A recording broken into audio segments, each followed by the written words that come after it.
Dayorata Mataba Kunja-bihari Ayam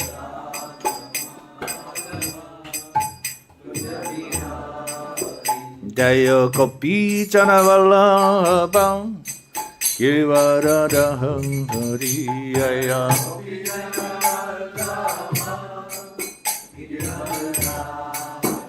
Dayo Kopi Chanavallabham Girivaradaham Hari Ayam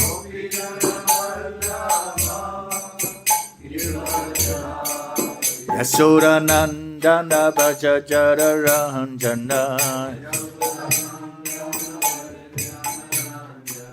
Yasodanandana Bhajajararanjana Yamunatiram Vanachahariyam Jayorata Matava Kunja-bihari Ayam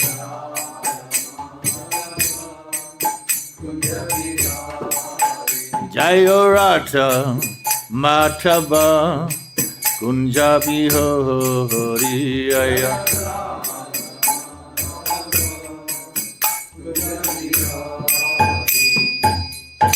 Om Vishvat Paramahansa Parikacharya Stotrastasi Srimad Bhaktivedanta Swami Maharaj Pad Ki Ananda Gotivaisanda Ki Namasasala Haridas Thakur Ki Prem Se Chaitan Prabhu Nityananda Siyadveda Karahara Sivasari Kaur Bhaktivinoda Ki Radha Krishna Shyama Kun Radha Kun Kiri Govardhan Ki Vrindavan Dham Ki Navaridham Ki Yamuna Devi Ki Bhakti Devi Ki Tulsi Devi Ki, Prihariranga Ki, Harinam Sangideya Ki, all glories as devotees, all glories as devotees, all glories of Sisi Guru and Gauranga.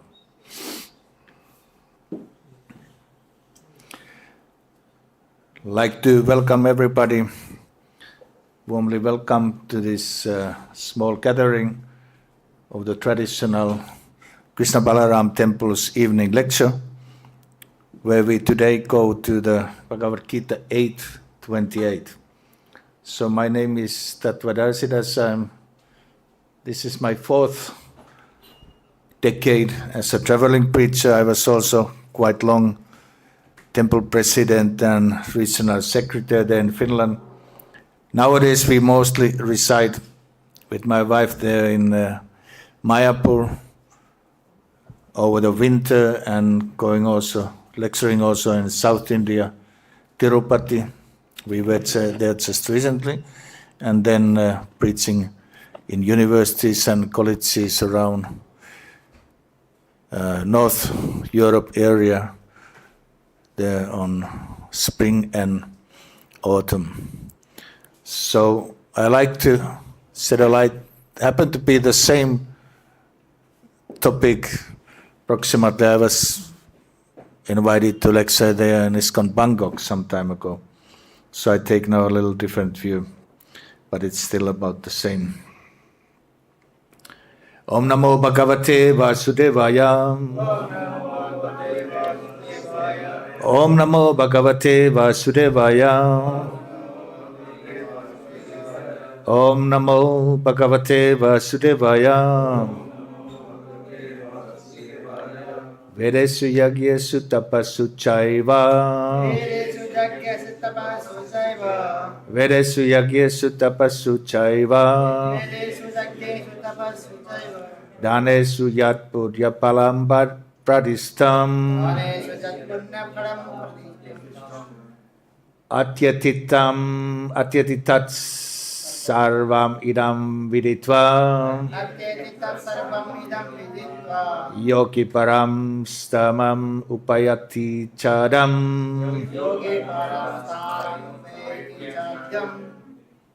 vedeṣu yajñeṣu tapaḥsu caiva dāneṣu jat puṇya-phalam pradiṣṭam atyeti sarvam idam viditvā yogī param sthānam upaiti cādyam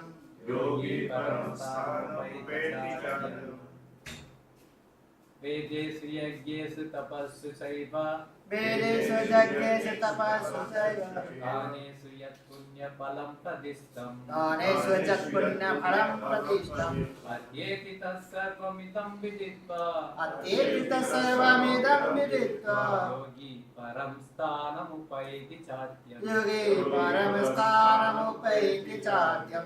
Mother says, vedeṣu yajñeṣu tapaḥsu caiva dāneṣu jat puṇya-phalam pradiṣṭam atyeti sarvam idam viditvā yogī param sthānam upaiti cādyam. vedeṣu, in the study of the Vedas. Yajñeṣu, in the performance of yajña. Tapaḥsu, in undergoing different types of austerities. Sa, also. Eva, certainly. Dāneṣu, in giving charities. Yat, that which. Puṇya-phalam, result of pious work. Pradiṣṭam, indicated. Atyeti, surpasses. That sarvam, all those. Idam, this. Viditvā, knowing. Yogī, the devotee. Param, supreme. Sthānam, abode. Upaiti, achieves. Cha, also.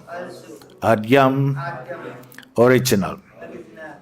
A person who accepts the path of devotional service is not bereft of the result deriving from studying the Vedas, performing sacrifices, undergoing sacrifices, giving charity, or pursuing philosophical and fruitive activities. Simply by performing devotional service, he attains all these, and at the end he reaches the supreme eternal abode.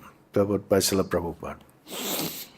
This verse is the summarization of the 7th and 8th chapters, which particularly deal with Krishna consciousness and devotional service. One has to study the Vedas under the guidance of the spiritual master and undergo many austerities and penances while living under his care. A brahmachari has to live in the home of the spiritual master just like a servant, and he must beg alms from door to door, bring them to the spiritual master. He takes food only on the master's order, and if the master neglects to call the student for food that day, the student fasts. These are some of the Vedic principles by observing brahmacharya. After the student studies the Vedas under the master for some time, at least from age 5 to 20, he becomes a man of perfect character. Study of the Vedas is not meant for the recreational armchair speculators, but for the formulation of the character. After this training, the brahmachari is followed to enter into the household life and marry. When he is a householder, he has to perform many sacrifices so that he may achieve further enlightenment. He must also give charity according to the country, time, and candidate, discriminating amongst charity in goodness, in passion, and ignorance, as described in Bhagavad Gita.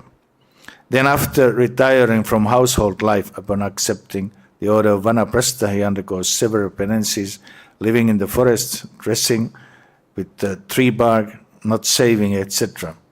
By carrying out of the orders of brahmachari household life, vanaprastha and finally sannyas, one becomes elevated to the perfectional state of life. Some of them elevated to the heavenly kingdoms. When they become even more advanced, they are liberated in the spiritual sky, either in the personal brahmachari or in the Vaikuntha planets or Krishna Loka. This is the path outlined by Vedic literatures. The beauty of Krishna consciousness, however, is that by one stroke, by engaging in devotional service, one can surpass all the rituals of the different orders of life. The word idam viditvā indicates that one should understand the instructions given by Sri Krishna in this chapter and the 7th chapter of Bhagavad Gita. One should try to understand these chapters not by scholarship or mental speculation, but by hearing them in association with devotees. Chapter 7 through 12 are the essence of Bhagavad Gita. The first 6 and the last 6 chapters are like covering of the middle of 6 chapters, which are especially protected by the Lord. If one is fortunate enough to understand Bhagavad Gita, especially the middle 6 chapters, in the association of devotees, then his life at once becomes glorified beyond all penances, sacrifice, charities, speculation, etc. For one can achieve all the results of these activities simply by Krishna consciousness. One who has a little faith in Bhagavad Gita should learn Bhagavad Gita from a devotee, because in the beginning of the 4th chapter it is stated clearly that Bhagavad Gita can be understood only by devotees. No one else can perfectly understand the purpose of Bhagavad Gita. One should therefore learn Bhagavad Gita from a devotee of Krishna, not from a mental speculator. This is a sign of faith. When one searches for a devotee, unfortunate gets a devotee association, one actually begins to study and understand Bhagavad Gita. By advancement in the association of the devotees, one is placed in devotional service, and this service dispels all one's misgivings about Krishna or God and Krishna activities from pastimes, name, and other features. All these misgivings has been perfectly cleared away. One becomes fixed in one's study. Then one releases the study of Bhagavad Gita and attains the state of feeling always Krishna conscious. In advancement state, one falls completely in love with Krishna. The highest perfection state in life enables devotee to be transformed to the Krishna abode in the spiritual sky Goloka Vrindavan, where the devotee becomes eternally happy. Thus ends the Bhaktivedanta purpose of the 8th chapter of Srimad Bhagavad Gita in the matter of attaining the Supreme.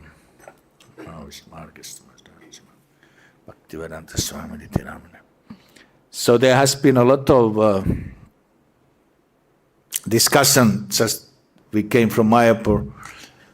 Even in the meetings there is that whether we need, for example, Varnasam, which is here mentioned, the aspect of spiritual aspect, which is those 4 stages. At the same time, Lord Chaitanya is saying, like, this is not the highest when it comes to including the Varnas, but it's supportive. So that means that there has to be some system to be followed. Like I have been lecturing now in universities and colleges all these years, over 15,000 lectures. And any person with some intelligence is asking, what is your social structure? They need some structure. It's not like, they don't relate with hippie movement or and the flower in the sky. It has to be something that they can relate. So this Western is just not scientific. Prabhupada is pointing that out, that Vedic is scientific, but there is always these 4 occupational groups, and there is always 4 spiritual ones, more or less scientific. So the Western world has definitely some aspects of the spiritualism and all these occupational groups. The problem is that these occupational groups are a bit, how would I say, twisted. That means that the business class, even if you fly, the highest class is considered the business class. But they are supposed to rule all the others. So in East Bloc countries it's called oligarchism, and now even America is claimed to fall to the same trap. So then money rules and the threat is on the other side. So these are the waves which are going quite strongly there, and like I just happened to discuss with one sannyas about this verse just before. We have to be very careful that we are somehow or other not, how would I say, going with the same waves. That means that when money rules and the threats are, then, no kirtan, no lecture, no this and that. So then it can easily go away from what Prabhupada was meaning by that. He's speaking that in every chapter basically and every book and like that. But it's not so difficult to understand. That's what is difficult. I mean, I studied in Mayapur 12 years, these things, and it may take some time to study, but to summarize those, it's quite a simple thing. We basically just do what we are good at doing. So if we are good at teaching, we do that. We are good in managing and protecting, we do that. We are good in doing the business, we do. So serving all the others, there is no higher or lower than. And the whole aim for the life is spiritual upliftment. So then the ashrams are more directed. They are like, in that sense spiritual, they are sheltered. They are directed directly for the spiritual upliftment. There is also Asuric Varnasam, where it's just basically like, caste systems belongs there, and it's just about the position there, and politics included that, and money rules and like that. These Asuric systems, that's definitely what is condemned, we don't need those. But the difference between even just an ordinary Vedic Varnasam and Daivi is just what we are identifying ourselves. So if we think we are devotees, and secondarily, like myself, I'm coming from the, Kshatriya background, military officer and like that. So we are protectors in the society. So secondarily, like I spoke today with one Indian general who was visiting here, I mean, our identification is devotee, but our occupational duty is protecting the others. So it should be not so difficult. So in the caste system, then the birth and the occupation is the one which rules the whole system and makes our identity. And in the devotional, Daivi Varnasam is just that we are devotees. So it should be not that difficult. But we can't avoid that in this, our one life, our, qualities are something. They are something to be used for the Krishna service. So the beauty is there that they are all part and parcel of Krishna. They are like, Kshatriyas are the hands of Krishna's. Even in the school book, in university book, I have seen the picture which explaining that the different Varnas are like the different parts of the Lord Vishnu. The hands, they are the protecting ones, and the head is the brahmanas, the teachers, and belly, the vaisyas, and like that.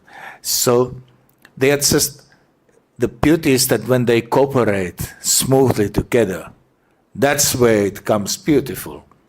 And when it becomes just a field of politics, just the field of, money, power, and like that. That's where it start to, or the caste, the birth and like that. Then it start to twist. And interesting is that it's not that this is completely unknown, from the karmic system. Like I've been working in government in different duties. You can't do those if you don't know it. You can't lead a business if you are not good in that. You can't do those things. So basically, simple principle. You do what you are good at. So it should be not an astrophysics or something like that. So even they are following that. And like I was working some time ago, one period for the government in the mayor's office and like that. There is no one who works there without knowing what they are doing and good in that. Otherwise they change and the next one are like that. So in that sense, we should also just do what is comfortable for us, what we are good in, what we can make in the long run, the money, and dedicate that for Krishna. And even if it takes some time that our identification is more on the occupational side, then we will shift that. It will shift, and latest, at least like Prabhupada say, in Vanaprastha Sanya state, we start to really focus fully on spiritual, and that's our identity then, more and more, that we are devotees, but still, one sense doesn't matter what we do. One sense it really matters, because if we just do things which we are not good in, in the earlier days it was considered, like kind of a, I don't know, like glorified or something. Brahmachari is doing whatever is needed to do in the ashram. Brahmachari is, servant of that. But even there it comes, and comes in due course of time, age of 15 or something, that becomes clear what they are good in. So then they are supposed to study under that kind of a system, kshatriyas a certain way, the teachers a certain way, and like that. So we have discussed this a lot in our movement, and there are some branches which are going to speak about just growing the carrots, and the others are saying it's not practical. But somehow or another, in every second page, they gave me a similar verse in Bangkok. It was about the same topic, basically. It was Srimad Bhagavatam lecture. So it seems to be that it just pops up everywhere, since Prabhupada is mentioning that. Even he has mentioned that, was it mentioned this morning? No, was it mentioned this morning? But it was mentioned, he gave that to his disciples, that 50% of his work is not yet done. So, still saying the point that every society is following more or less, either scientifically or non-scientifically, and we are supposed to be the one who explains that the best way, not the worst way. We are supposed to explain the best way, why it's good to act according our good qualities or our best qualities, and dedicate that to the Lord. So that devotional aspect, the more and more strong it comes, it doesn't still side that there is not the element of doing something, because that pleases the Lord. And like I said, like we speak so much about Sankirtan and like that, so that glorification together, that makes, that pleases the Lord. Like I just came from Govardhan, we have had there on Kartik time the reading circle with different sannyasis and Vaisika and like that. And I remember somehow or other been participating that as much can every Kartik. And I remember a few years back there was interested.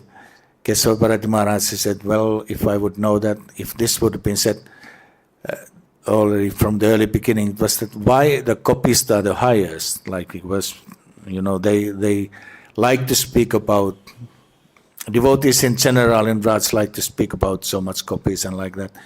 And then Prabhupada is giving in the purport, because they are doing all these so-called ordinary things, cutting, peeling, cleaning, taking care of the children in the mood of glorification. So it's not said that they are like some flowers, flying in they are irrational or something. They do very practical things, but in the mood of glorification. So that is basically, our daily chanting, our morning kirtan, which are wonderful here in this, Vrindavan Dham. There is always such a good kirtans here, and like that. I came from Mayapur, it's also there. Came from Tirupati, it's also there. I mean, in India, it's many places, basically everywhere. And then the day, we keep our head a little above the waves, or the, the mundane work and like that. And in the evening, we come back and glorify the Lord. So it's basically that, our daily activities are supposed to do in the mood of glorification. We can't chant 64 rounds if we work, 8, 12 hours. That's not possible. Prabhupada gave 16 and a lot of service. But we can do that in the mood of glorification. So what is opposite of that is the mood of lamentation. It's like, we are lamenting, we are blaming, what we do, and this is not right, this is not. And then the different, devotees are fault-finding, and then there is politics and this and that. That's where the mode of tamakun sneaks in. So the mode of glorification is supposed to be in the higher modes, even above the modes. So in that sense, we can do our daily work or daily services, either directly, indirectly, for the Lord, without big offenses, because in that mood of lamentation, then the offenses start to creep up and make it, deviating us. So, few morning ago, Dinabandhu Prabhu, he was mentioning, or I think the temple president asked him then also that what about then so many, studies like here is mentioned, Sanskrit, and then brahmacharis are studying so many things and like that, needed or not. Like Dinabandhu Prabhu said that it's to reveal for the people from their language what they are good at, those things. So therefore in Srimad Bhagavatam, Satur Sloka, it's mentioned that we should actually connect people where their interest is. So I spent many years or even decades in brahmacharya ashram. Brahmacharis has a tendency to, a little overemphasized. Everybody should be exactly on the same standard, give up everything and like. But we have to be a little more considerable, and while developing, that we explain uplift people from the point they are. Like wherever they are, there we stake the upliftment. So whatever is the varna, if it's businessman, we should know something about that and uplift them to the point that they connect things, to Krishna's service. And like that, so anything and everything can be connected because everything is Krishna's. So that's the kind of preachers, mature preachers' duty, is to do like that. So then there is no harm. Everything can go very nicely and everything has its place. It's not the question of higher and lower, it's the question that we are good and connect it back to that Krishna. Okay, I have said something because it's such a huge topic, Seminars could be given out of that, but evening is always a little already the time that better to keep the talk short, and if there is questions or comments like that, please. I'm sure there is, but so I just made few points out of this very nice and quite long purport. Yes, sir. For the lecture, and question: how can we increase this devotional mood during the day? It's maybe not so much in the day that it's in the morning and in the evening. Like I was in Tirupati, then everybody, congregation, they are working.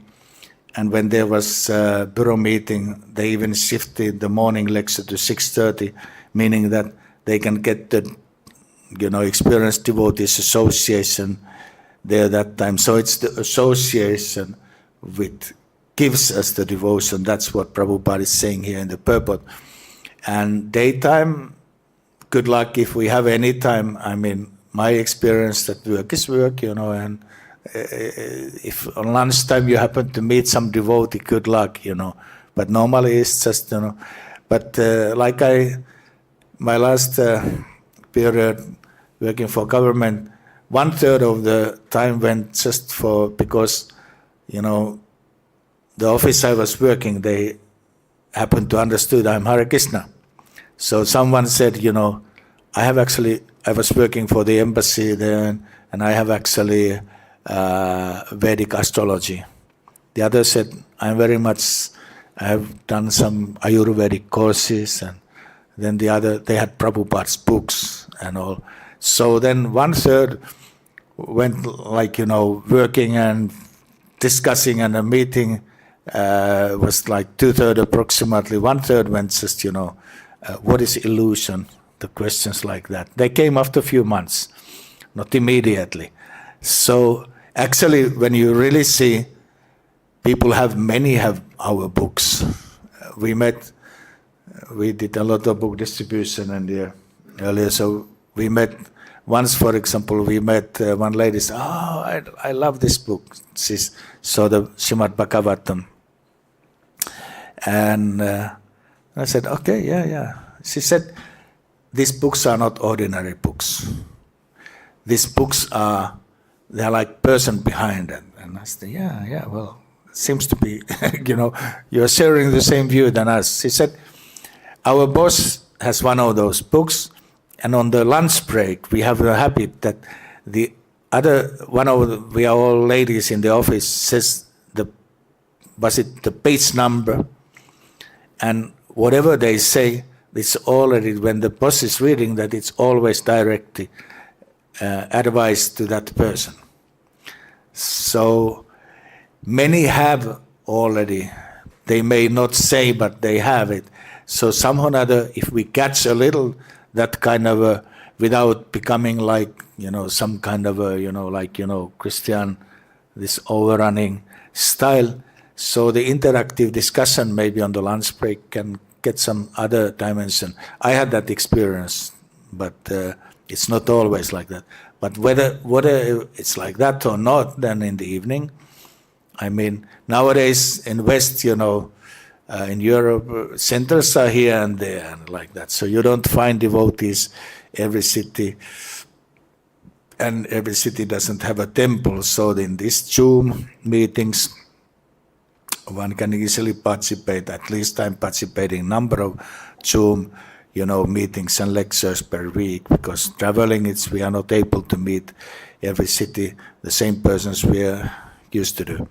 So the Zoom meetings are there and like that. So that's the second best. It's maybe 75% out of the live meeting. But the point of your good question is good association, spiritual association. That's the only thing what Prabhupada is also saying. Without that, the upliftment will not. Of course, books are Prabhupada's books, and they have the spirit of Prabhupada. They are not different from him. How much we can understand, he's still saying we have to have a guide for that. Otherwise, we may misunderstand.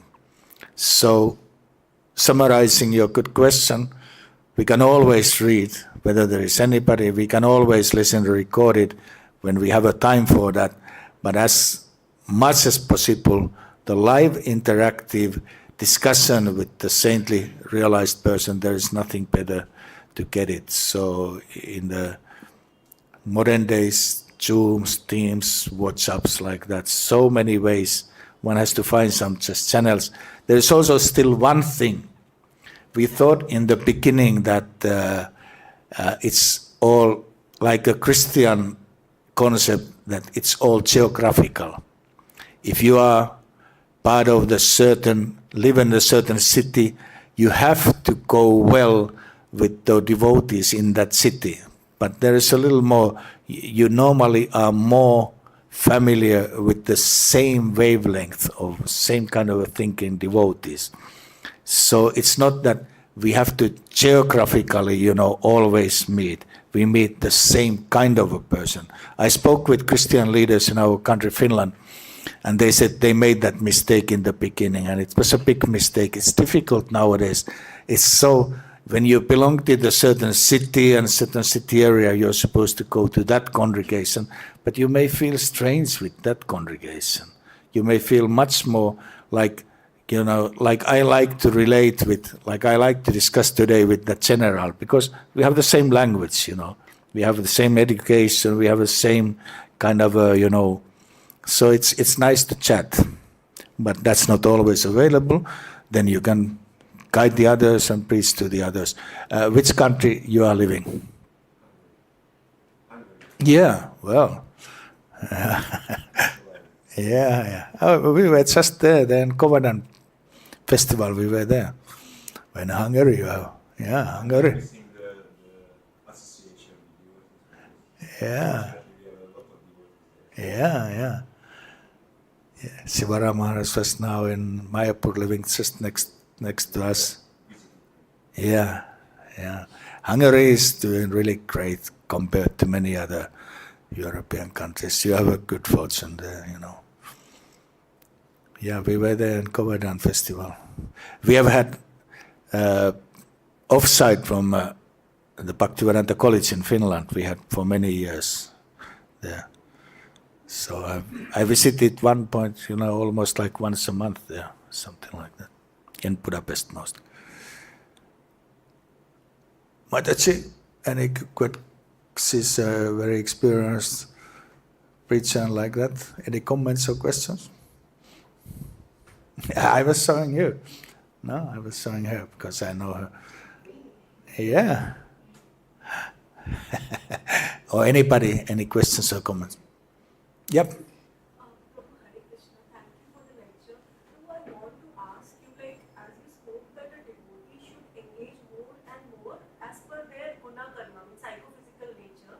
So for a woman who has been brought up in a certain way, like she is into some career or she feels that her inclination is towards a particular occupation, and when she starts adopting devotional life, we hear that a woman's duty is more and more into cooking, stitching, and serving the husband. But maybe she wants to shift into these things in an organic manner, and she wants to also pursue her career. So is it wrong to engage for a woman to engage as per her psychophysical nature within the boundaries of dharma? I mean, there is always, in the Vedic system, always somebody to guide. So the husband has also the spiritual master. There is GPC, there are seniors. Like we were now in South and visiting also, now not this time Salem, but Bhakti-Vikas Maharaj has there his Vyasapuja, and he has had there about 4,000 disciples. Most of those ladies, their husband is working, in quite high positions. I was amazed when we were invited a few years back to different homes, they are bank managers, lawyers, business leaders, so many. And then they earn well and their wives seems to be satisfied at home. We were invited to their homes and we rarely saw, any, men there. There was always, the lady and the daughter, and like that. With my wife, we were invited every day different homes. So there, the mood was like they preferred to stay at home. and they didn't have to work. But like we know in modern day, well, like my wife, she's a teacher, and but when she's doing the full-time teaching, it's very demanding. It's very demanding. It sucks all the energy. So then the guidance from the husband, and like I've been now funding the way that she doesn't have to work full-timely. It's a little too demanding, and even in Sweden, it's a little dangerous. They are even shooting teachers. It's crazy. So in that sense, without, it's mentioned that if a woman is just alone, she tends to overwork. It's like, like you see sometimes the horse is running wildly. It's difficult to stop when they are just, So if a woman is alone, she tends to overwork or overdo whatever she's doing. So when she's under this guidance, then the consideration has to be there, whether the husband has enough, to maintain if she stays more at home, whether she's satisfied herself to just, but the statistics shows now, or the practice shows that in the West, where we have gone very far with this thing, in Western world is very far, and India is trying to follow, then woman who by nature was a little more focused, home, and has very important thing in the character development of the child. Like here is mentioned that the character development is very important. So then she doesn't have that time. So then when they were stressed in the work, then they had to still do the other work at home, and then they still had to do the third work at home, which is educating the children. So many of them became burnout. And what was lacking was that the husband didn't get, attention they needed, but our child didn't get even that amount.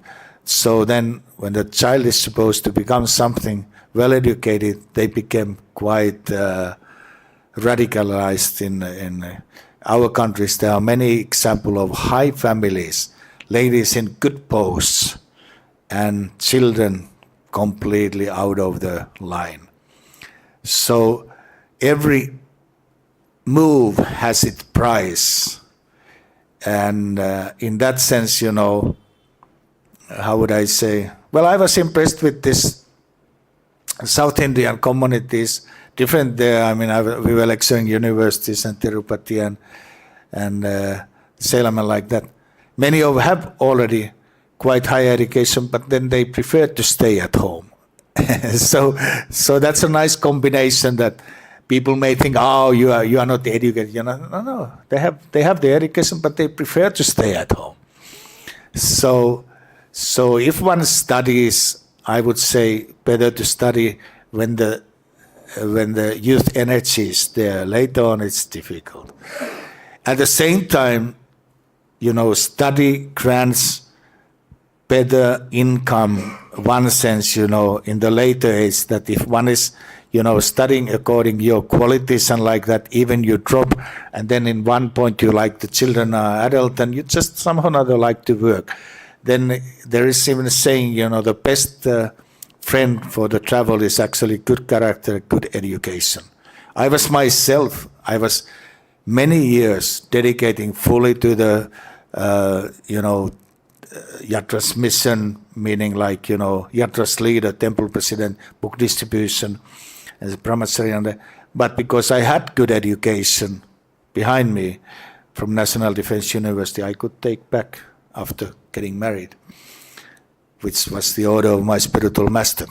So in that sense, good education, if it's according to your qualities, when there is no yet children, that is, but how much you like to dedicate that and how much you balance with that and with your family, the husband and children, then the traditional duty goes that first is, the good education for the children, which is start from the home, and it's the mother is the first guru giving, he also kept satisfied with the environment and everything, that he's inspired to work. And then is your part how much you can do. Nowadays there are also part-time jobs. Or I know somebody, for example, I came from Mayapur now, we were there 2.5 months. Somebody who's doing quite, before it was demanding job, but he has get the artificial intelligence, how would I say, the developed version, which goes something, which makes his whole work. He doesn't work. That was a man, but it was also for the woman the same thing. So by good intelligence, one may do shorter way the things which takes more. But Vedic gives the priorities for the man and for the woman. So as much you can do without neglecting that the child becomes radical, something, unwanted, and the husband is dissatisfied. I mean, these things are there also. Sometimes also we invest. We have seen that, sometimes occupational things goes the opposite way, that, woman gets the job, man doesn't. Nowadays there is great fight for getting even jobs. It's great fight. Here in India, I don't know how is it here. Which city, Mataji, you are residing? So I'm from Calcutta, but I was also in Bangalore for some time for my job. Yeah. I mean, if you would live in South India, I think your environment would force you to certain setup. Kolkata is a little different type of one like that.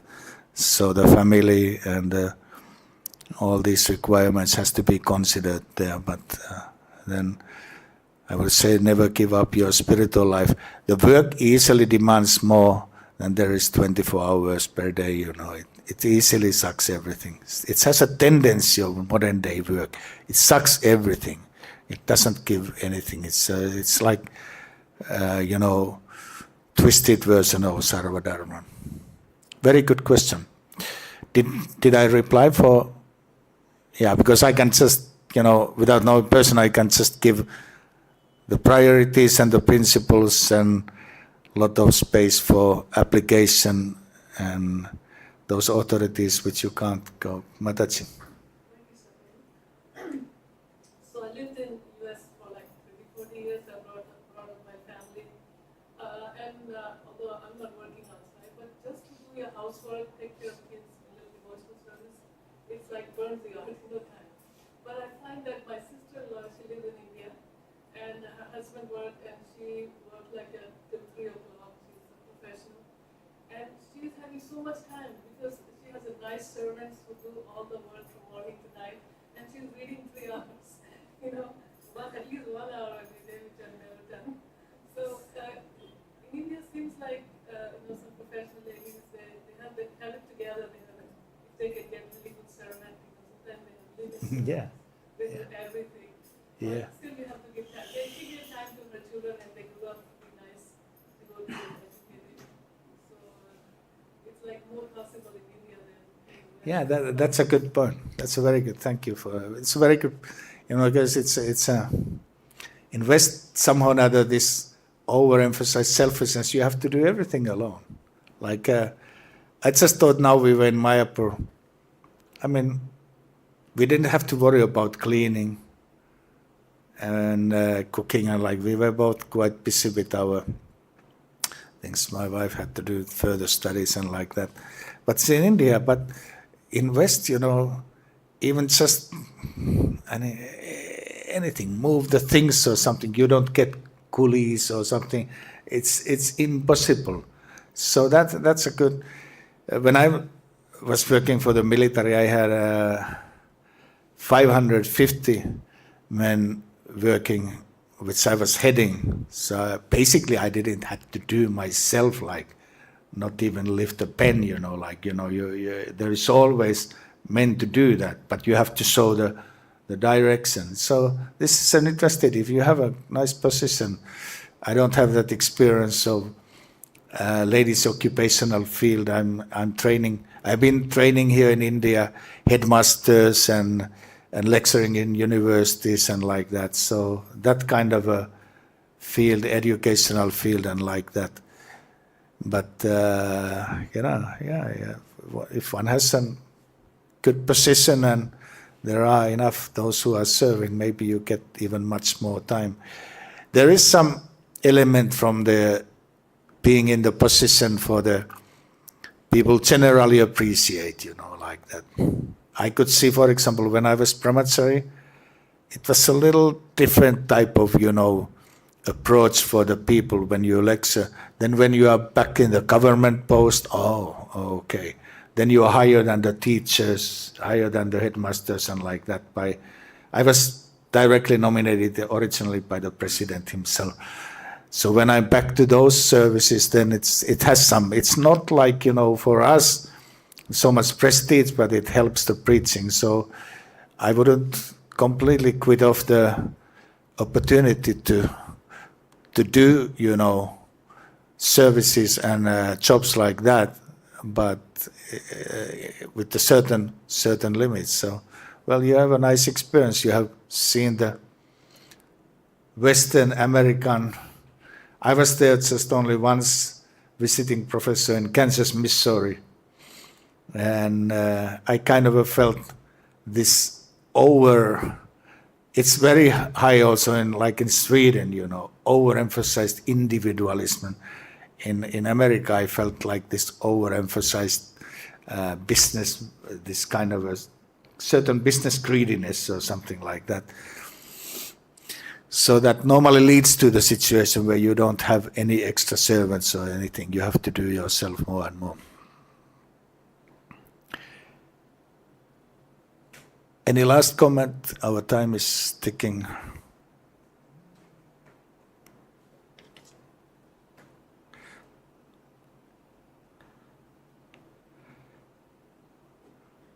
Somebody said to me, was arranging the lecture, that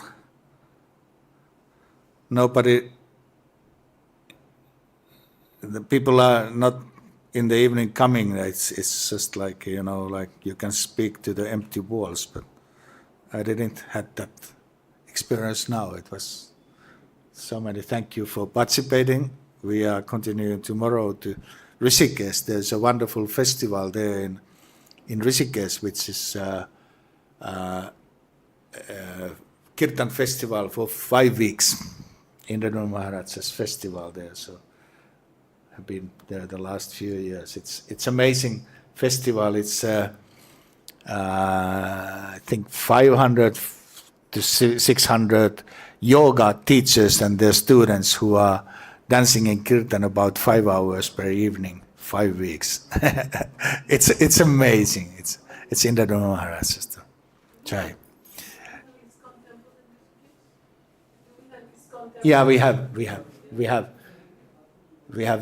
but it's a little more distant there. But there is, they have tried to find back the one which is under the Ritviks also there. So may get that back also. That's nearer there. That's a big temple what Prabhupada established. But ISKCON has the. I've been lecturing there in ISKCON. Jai. Transcendental Sri Vrindavan ki, Srila Prabhupada ki, Krishna Balaram ki, Gaur Premanande. Thank you.